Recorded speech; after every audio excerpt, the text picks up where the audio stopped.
heterogeneous permainan video klasik.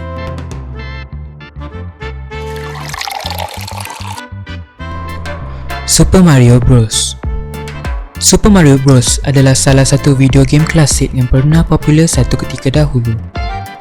Permainan ini dicipta oleh syarikat Jepun Nintendo Company pada tahun 1985 untuk Nintendo Entertainment System.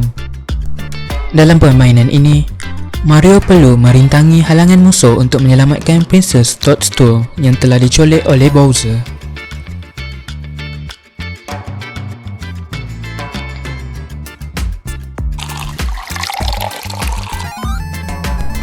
Circus Charlie. Circus Charlie adalah permainan aksi yang awalnya dikeluarkan oleh Konami di mana pemain mengendalikan badut bernama Charlie. Pada tahun 1984, permainan ini menjadi hit arcade. Dalam permainan ini, terdapat 6 tahap tugas berbeza yang harus diselesaikan oleh Charlie. Ini termasuk mengambil beg wang, melakukan aksi berbahaya, mengelakkan musuh, menyelesaikan peringkat dan lain-lain lagi bagi memperoleh mata Charlie. Setelah peringkat ke-6 selesai, permainan ini dimulakan lagi tetapi dengan kadar yang lebih pantas dan tahap yang lebih sukar.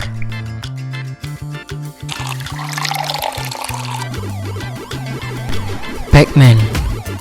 Pac-Man adalah permainan arcade yang dikeluarkan oleh Namco dan pertama kali dilancarkan di Jepun pada 22 Mei 1980. Setelah dilancarkan, permainan Pac-Man kemudiannya menjadi fenomena dan memberi inspirasi termasuk siri televisyen dan animasi. Ia merupakan antara permainan video yang paling terkenal sepanjang masa. Ia juga merupakan salah satu permainan video terlaris sepanjang masa setelah menjana lebih dari $2.5 bilion pada suku tahun 1990-an. Pac-Man adalah salah satu franchise permainan video yang paling lama berjalan dari zaman kegemilangan permainan arcade video. Pemain mengawal Pac-Man melalui laluan biru, memakan pelet dan buah. Terdapat beberapa musuh berkeliaran di laluan, cuba menangkap Pac-Man. Sekiranya musuh menyentuh Pac-Man, nyawa akan hilang dan Pac-Man itu sendiri akan layu dan mati. Apabila semua nyawa telah hilang, permainan akan berakhir.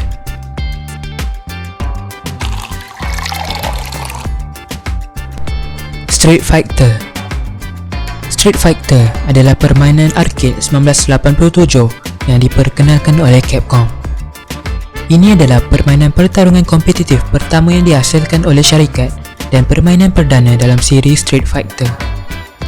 Street Fighter 1 tidak mencapai populariti di seluruh dunia yang sama dengan sequelnya Street Fighter 2 ketika pertama kali dilancarkan. Pemain bertanding dalam satu siri perlawanan 1 lawan 1 dengan satu siri lawan yang dikendalikan komputer atau dalam satu perlawanan menentang pemain lain. Setiap perlawanan terdiri daripada 3 pusingan di mana pemain mesti mengalahkan lawan dalam masa kurang dari 30 saat. Sekiranya perlawanan berakhir sebelum seorang pemain tersingkir, maka pemain dengan jumlah baki tenaga akan dinyatakan sebagai pemenang pusingan. Pemain mesti memenangi 2 pusingan untuk mengalahkan lawan dan meneruskan pertempuran seterusnya.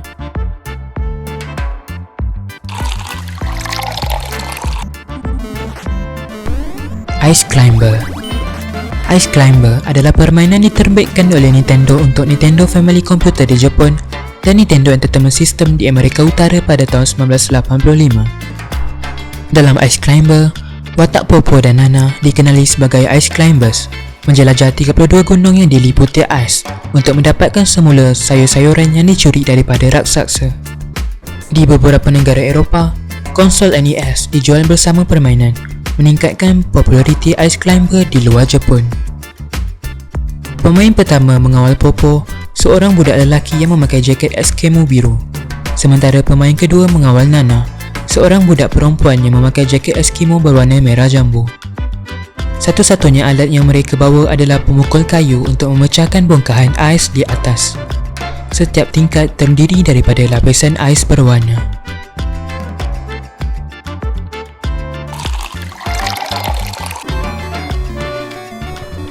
Puyan. Puyan adalah permainan arcade klasik yang dihasilkan oleh Stern Electronics di bawah lesen dari Konami pada tahun 1982.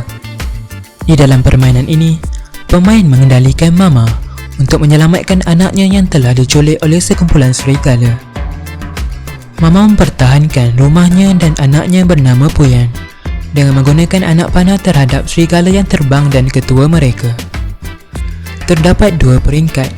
Pada mulanya, jika Mama tidak menembak mereka, mereka akan menaiki tangga dan berusaha memakannya. Jika cukup serigala sampai di sana, mereka akan menolak batu di atas Mama, mengakibatkan nyawa hilang. Dalam peringkat kedua, Mama perlu menembak semua serigala yang terbang dari bawah naik ke atas. Selepas peringkat kedua tamat, pusingan bonus bermula. Selepas itu, permainan ini dimulakan lagi dengan kesukaran yang lebih tinggi.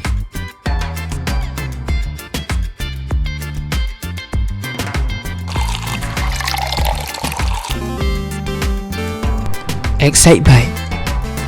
Excitebike adalah franchise permainan video perlombaan motocross yang dibuat oleh Nintendo. Excitebike membenarkan pemain memilih untuk berlomba secara solo atau menentang pelomba yang dibantu komputer. Mereka berlomba dengan had masa tertentu. Tujuannya adalah untuk layak ke perlombaan Excitebike Championship dengan menduduki di tempat ketiga atau ke atas dalam perlombaan cabaran.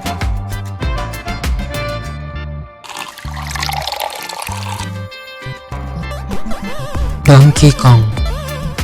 Donkey Kong adalah permainan arcade yang dikeluarkan oleh Nintendo pada tahun 1981. Dalam permainan ini, Jumpman mesti menyelamatkan Lady, gadis yang dalam kesusahan daripada beruk gegasi bernama Donkey Kong yang kemudiannya akan menjadi Cranky Kong.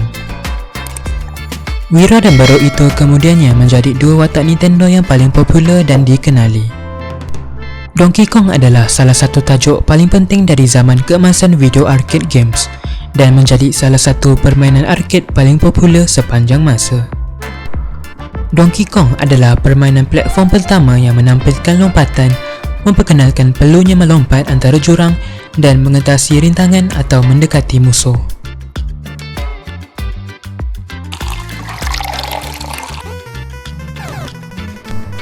Mappy.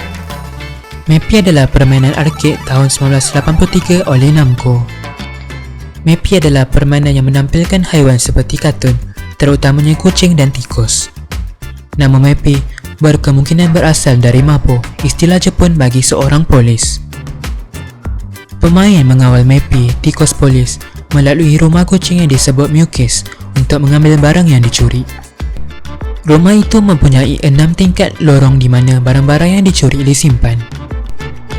Mappy dan kucing bergerak di antara lantai dengan melompat pada trampolin di pelbagai tempat di rumah. Kedua-dua Mappy dan kucing boleh melakukannya. Apabila Mappy bertemu kucing di udara, Mappy tidak cedera, tetapi jika Mappy menjumpai kucing di tempat lain, dia akan kehilangan nyawa.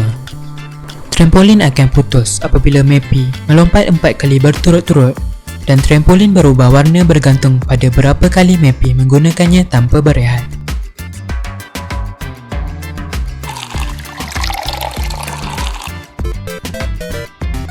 Adventure Island. Hudson's Adventure Island, juga dikenali sebagai Adventure Island, adalah permainan dihasilkan oleh Hudson Soft yang pertama kali dilancarkan di Jepun untuk Famicom dan MSX pada tahun 1986. Pemain mengawal Master Higgins, seorang pemuda yang ke Pulau Adventure di Pasifik Selatan setelah mendengar bahawa doktor penyihir jahat menculik Puteri Lilani. Untuk menyelamatkannya, Higgins mesti bertahan dalam siri 32 peringkat. Terdapat 8 dunia yang disebut kawasan yang masing-masing dibahagi ke 4 peringkat atau pusingan. Apabila pemain mencapai pusingan keempat setiap kawasan, dia mesti menghadap bos di hujungnya untuk terus ke kawasan seterusnya. Permainan selesai apabila pemain menyelamatkan gadis itu setelah mengalahkan bos jahat terakhir.